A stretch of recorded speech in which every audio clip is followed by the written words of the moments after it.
Menteri Kesehatan Budi Gunadi Sadikin mengklaim Menteri Kesehatan Italia Roberto Speranza terkejut melihat vaksinasi COVID-19 di Indonesia yang lebih cepat dari negaranya. Hal itu disampaikan Speranza saat bertemu di pertemuan negara G20 awal September 2021 di Roma, Italia. Mereka terkejut karena Indonesia negara yang tidak memiliki pabrik vaksin, namun dapat menggelar vaksinasi massal dengan cepat. Budi mengungkapkan saat ini posisi Indonesia berada di ranking 6 dari sisi jumlah vaksinasi sesudah Cina, India, Amerika, Brazil, dan Jepang. Pemerintah Indonesia telah menyuntikkan vaksin dosis pertama sebanyak 70.322.560 orang atau 33,77% dan baru 40.362.820 orang atau 19,38% yang menerima dosis kedua atau selesai vaksinasi COVID-19. Sementara total sasaran vaksin adalah 208.260.720 orang atau 70% warga Indonesia yang ditargetkan Presiden Joko Widodo harus selesai dalam waktu 1 tahun untuk mencapai kekebalan kelompok atau herd immunity.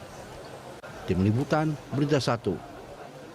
Ya, pemirsa, Indonesia melalui Menteri Kesehatan Budi Gunadi Sadikin mendapat pujian dari Menteri Kesehatan Italia Roberto Speranza yang melihat vaksinasi COVID-19 di Indonesia yang lebih cepat dari negaranya. Lalu bagaimana Indonesia bisa lebih cepat dari negara lain? Untuk membahasnya kita telah terhubung dengan mantan Direktur Badan Kesehatan Dunia WHO Asia Tenggara, Chandra Yoga Aditama. Selamat sore Pak Chandra. Selamat sore, Mas Andra. Ya, Pak Chandra, Indonesia mendapat pujian dari beberapa negara termasuk Italia dan juga Malaysia kalau tidak salah terkait dengan penanganan pandemi COVID-19 di tanah air, khususnya mengenai vaksinasi begitu Pak. Nah, Anda melihatnya seperti apa sih pujian dari negara-negara tersebut? Ya, tentu saja kita berbesar hati kalau ada negara yang memuji negara kita, artinya ada keberhasilan yang kita bisa capai. Karena disebut dua hal tadi tentang vaksinasi dan juga tentang pengendalian kasus, seperti tadi berita menyampaikan bahwa saat ini yang sudah mendapat vaksinasi 2 kali kan 19,sekian%. Kita tahu bahwa vaksin ini dibuat untuk 2 kali suntikan.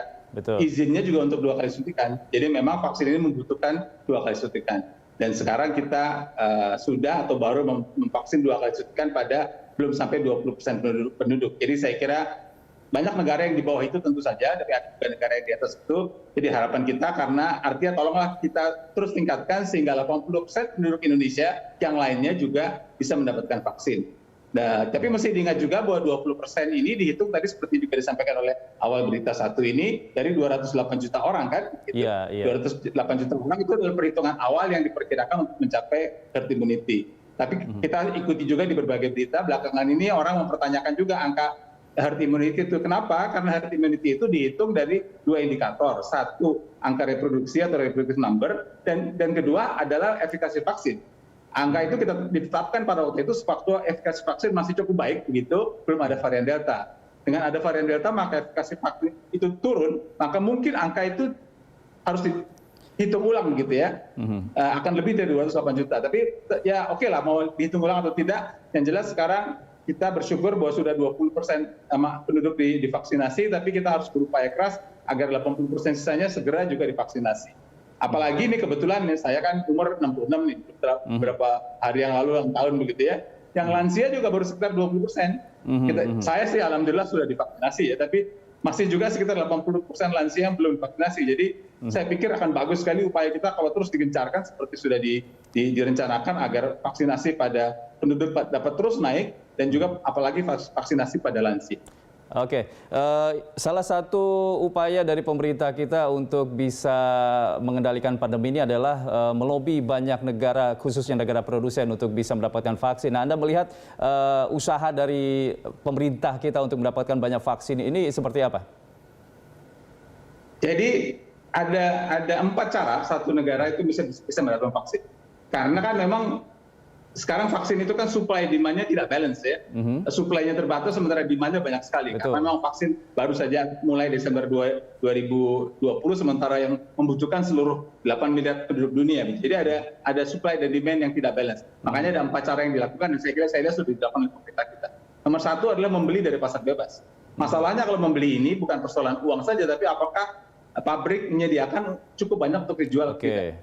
Saya kira Indonesia sudah juga membeli sebagian. Nomor 2 adalah lewat perjanjian bilateral. Indonesia dapat bantuan dari Amerika, dapat bantuan dari Prancis, dapat bantuan dari China, dapat bantuan dari Jepang, itu saya lihat sudah dilakukan. Nomor 3 adalah mendapatkan bantuan dari multilateral, dari COVAX. Kebetulan saya adalah anggota Independent Allocation Vaccine Group dari COVAX yang tugasnya memvalidasi pembagian vaksin ke seluruh dunia termasuk Indonesia. Dan yang keempat adalah kalau bisa memang memproduksi vaksin sendiri. Jadi memang semua negara, apalagi Indonesia, harus melakukan empat-empatnya ini secara maksimal sambil paling nggak 3 secara maksimal sambil menunggu pembuatan vaksin sendiri yang memang juga harus dipantau terus supaya bisa terjadi. Jadi saya kira semua upaya yang dilakukan oleh pemerintah, Kementerian Luar Negeri, Kementerian Kesehatan tentu harus kita apresiasi agar memang vaksin itu bisa tersedia. Ketersediaan vaksin adalah masalah utama dunia saat ini. Kalau dari kacamata vaksin ya, walaupun kita tahu bukan vaksin satu-satunya yang jadi upaya untuk menyelesaikan pandemi, tapi kalau soal vaksin memang isunya adalah isu ketersediaan karena supply dan demand memang tidak seimbang. Oke, ada poin keempat ini produksi vaksin sendiri. Ini seberapa besar kemungkinan Indonesia atau pemerintah kita bisa memproduksi vaksin sendiri, Pak? Ya. Vaksin itu bedanya dengan obat, sedikit beda dengan obat adalah kalau obat diberikan kepada orang sakit. Betul. Ya, orangnya sudah sakit dikasih obat. Sementara vaksin yang diberikan kepada semua orang sehat supaya tidak sakit. Karena itu jaminan keamanan harus betul-betul terjamin selain jaminan efektivitas atau efikasi. Karena itu maka prosedur-prosedur kaidah ilmiah harus diikuti dengan sangat ketat dan sangat baik sesuai dengan kaidah-kaidah ilmiah yang ada. Dan saya ikuti di media vaksin merah putih beberapa proses yang berjalan, saya lupa ada 6 atau 7 institusi dan lembaga riset mengikuti kaidah-kaidah itu. Kita ikuti saja kaidah-kaidah itu dengan baik dan yang saya baca dari berbagai media sebagian sudah uji preklinik pada laboratorium dan pada hewan coba. Mudah-mudahan itu bisa berlangsung dengan baik sehingga kemudian bisa masuk ke uji berikut. Tapi itu salah satu prioritas yang memang harus disediakan juga karena tidak mungkin juga kita seterusnya bergantung kepada negara lain. Kalau memang kita mampu, dan saya yakin kita mampu untuk membuat vaksin itu. Ya, Pak Chandra, terkait dengan poin kedua dan ketiga, ada perjanjian bilateral dan juga multilateral. Ini skemanya biasanya seperti apa kalau misalnya untuk suatu negara mendapatkan vaksin, begitu kemudian negara tersebut harus memberikan apa ke negara produsen? Oke. Begini, ada beberapa mekanisme ya. Saya ambil contoh yang paling ekstrim saja dulu ya. Saya kebetulan dulu waktu kerja di WHO lama tinggal di India. Jadi India itu tadinya sebelum dia ada kenaikan kasus, dia membagikan, karena India kan salah satu produsen vaksin terbesar. Dia membagikan ke negara tetangganya. Dia kirim ke sana kemari begitu ya, termasuk dia kirim ke WHO untuk COVAX itu. Tapi begitu kasusnya naik, dia berhentikan pembagian ke negara-negara itu. Jadi kalau pertanyaannya soal bilateral gimana, itu memang tergantung dari hubungan diplomatik antara satu negara dengan negara lainnya. Mekanisme gimana berbeda negara by negara. Jadi makanya kita apresiasi kerja Menteri Luar Negeri terutama dan Menteri Kesehatan untuk mendapatkan bilateral ini. Tapi yang poin ketiga yang multilateral yang saya bilang adalah COVAX, karena kebetulan saya terlibat langsung di dalamnya. COVAX itu tadinya punya target untuk mengumpulkan 2 miliar vaksin, dibagikan ke semua negara yang membutuhkannya di dunia. Tapi karena banyak negara yang kemudian produsen vaksin memegang vaksinnya untuk diri sendiri, vaksin nasionalisme gitu, akhirnya kami COVAX kemarin baru menghitung-hitung, kami pikir mungkin target 2 miliar itu tidak akan tercapai. Mungkin 1,5, 1,4 yang tercapai. Jadi yang kita bagikan, artinya COVAX bagikan ke berbagai negara memang jumlahnya jadi lebih kecil. Jadi kalau kemudian Indonesia mencoba atau membeli atau kerjasama bilateral atau cara-cara lain itu, saya kira upaya yang baik supaya ketersediaan vaksin itu bisa terjamin. Karena memang itu masalah ketersediaan vaksin. Oke, nah terkait dengan pujian yang diberikan oleh beberapa negara kepada pemerintah kita, ini bagaimana harusnya pemerintah kita merespon pujian-pujian tersebut? Karena mengingat ini ada varian baru dari COVID juga yang siap mengancam, itu varian Mu, begitu Pak? Oke, kita ngomong varian Mu dulu sedikit ya. Virus COVID-19 ini akan selalu bermutasi dan akan ada varian baru. Dari waktu ke waktu, mau Delta, mau nanti Mu, mau ada apa. Dan ini bukan spesifik untuk COVID, ya virus yang lain juga begitu. Kemudian pertanyaan orang, kok kita nggak dengar virus yang lain bermutasi, kenapa COVID aja yang kita dengar gitu? Karena semua orang yang bicarakan COVID kan begitu. Ini ada acara COVID di berita satu, saya yakin nggak ada acara influenza di berita satu kan begitu contohnya. Kalau kita ikuti influenza juga ada mutasi. Jadi nomor satu, virus itu akan selalu bermutasi. Nomor dua, varian new itu oleh WHO itu ada dua kelompok, namanya VOC, variant of concern, ada VOI, variant of interest.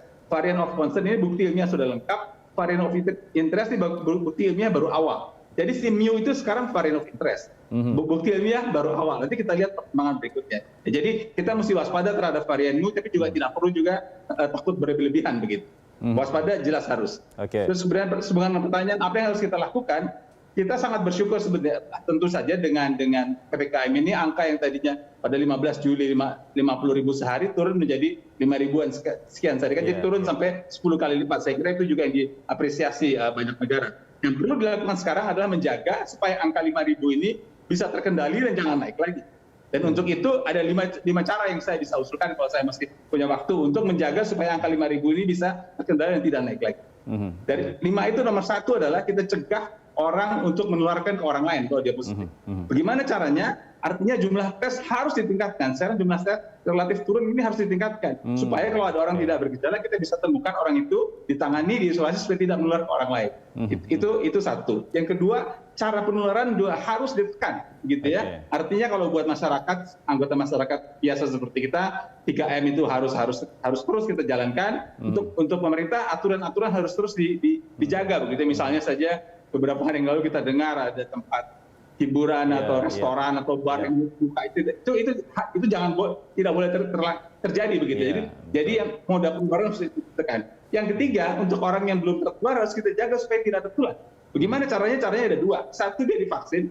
Tadi yang 20% supaya naik jadi 60-70%. Yang kedua, perilaku hidup bersih dan sehat. Saya perlu ingatkan ini karena perilaku hidup bersih dan sehat itu bagian dari upaya meningkatkan daya tahan tubuh. Itu cara ketiga. Cara keempat, walaupun sekarang angkanya sudah turun, ini angka harus diikuti terus-menerus secara sangat ketat gitu. Karena kita jangan sampai dia naik lagi. Gitu. Atau kalau naik lagi kita bisa tahu sejak awal. Nah itu poin kelima yang ingin saya sampaikan. Kalau dia naik, mudah-mudahan tidak nih ya. Kalau dia naik, maka kita harus cegah dengan cepat supaya naiknya tidak berkepanjangan. Kenapa saya bicara begini? Pada kasus yang kemarin, bulan Juni-Juli itu, kita pernah kasusnya jumlah kasus hari 2.700.